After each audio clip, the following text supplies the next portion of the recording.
Welcome back, and keeping our focus on the loan request. Yes, it's been rejected, albeit temporarily or technically, if you will. But Mr. Adebajo, yesterday we also had the DMO, the DG of the DMO, who said, well, going externally for this loan will help free up capital locally so that private sector, I know you mentioned the NCP, he says he thinks the private sector can then leverage on loans locally to grow the economy. Do you subscribe to that? Well, I see where his point is, but let's look at the reality in terms of private sector availability. The domestic debt for the federal government is $37 billion, and the external debt for the federal government is $11 billion, and for the states is $12 billion. So most of our debt is actually domestic.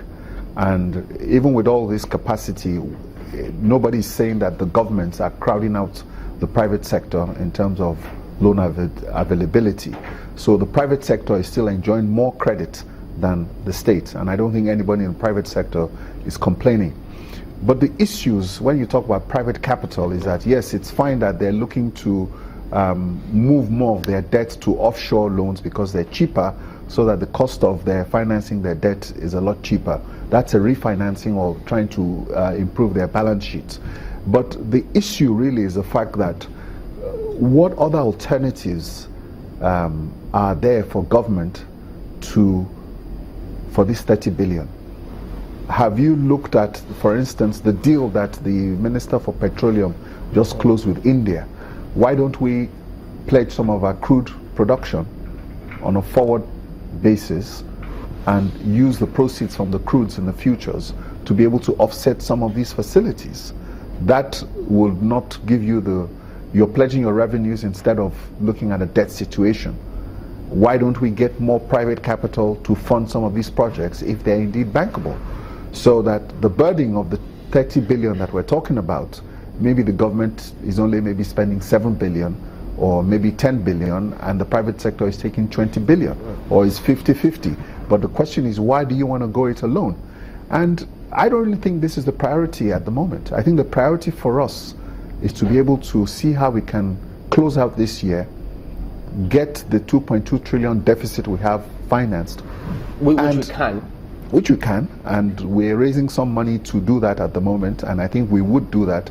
And let's close out 2016 on a positive note and get the 2017 budget passed in record time so that we don't have any delays with the stimulus. And we can you don't think the loan is needed now to actually help the 2017 budget? If we're talking about some of these capital projects you also have highlighted.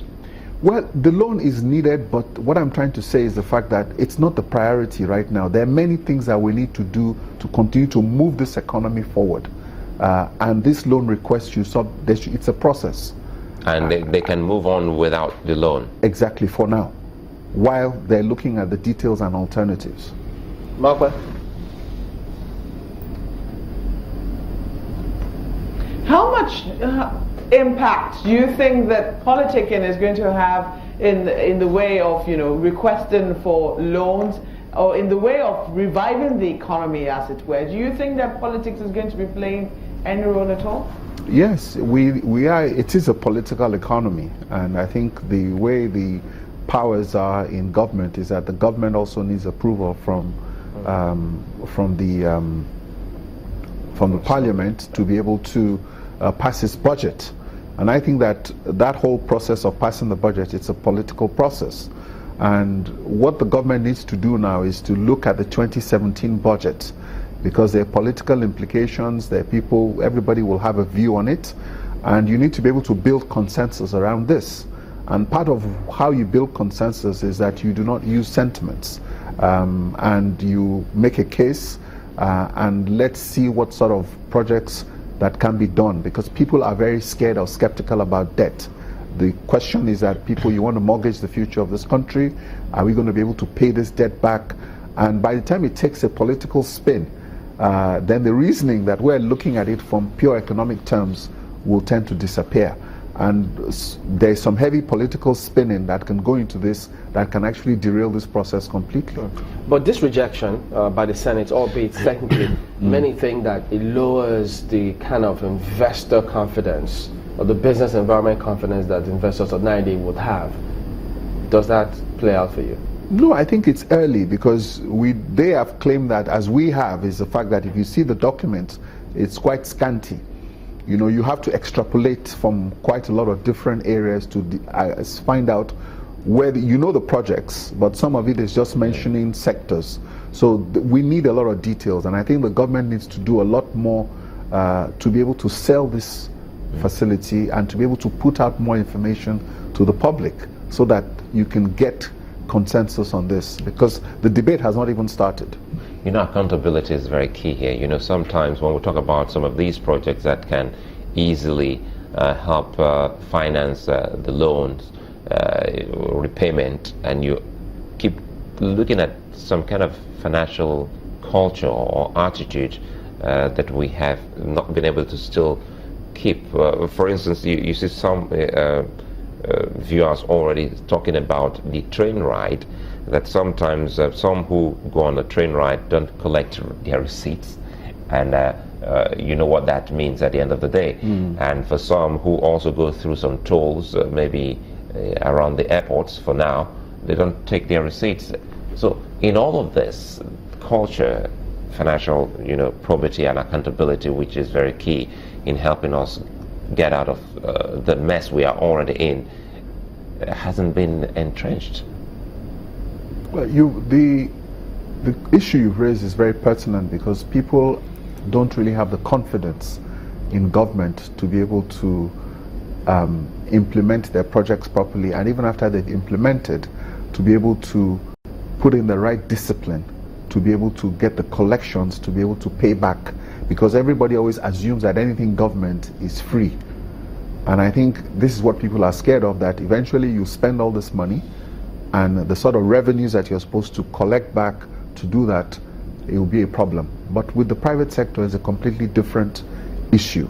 And that's why people are trying to favor concessioning and to see the sort of projects that you could do, whether they could be private sector led, so that that discipline is there for the collection. And we're not just seeing this as just another government project that everybody wants to ride on for free. What do you think is going on? Because, the president, while in 84, he rejected that loan. The principle or the question of going for a loan. And initially, the stance of the government was no IMF loan. But now, we're coming up with this one. What do you think is going on? It's a sign of the times. This is a very deep recession, like we said last time. The economy collapsed from about 6.5% growth to minus 2.05% growth. That is a major collapse in the economy. Our currency has been devalued by over 100% in a year and a half. These are significant shocks to the Nigerian economy. And the sort of stimulus that is needed to get this economy out of recession is what we're looking at. These projects are laudable, don't get me wrong.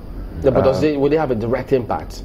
Well, that's the issue we're looking at. So if you want to spend this money, can you now say that the impact would be felt, not only to be able to lift the economy out of the recession, but can you pay back this loan? Big question, and where to anchor as well. Adetilewa Adebajo, an economist, I appreciate your comment on this morning. Thank you very much. We'll also have more on the same subject, and that will be in just a moment. To join us again.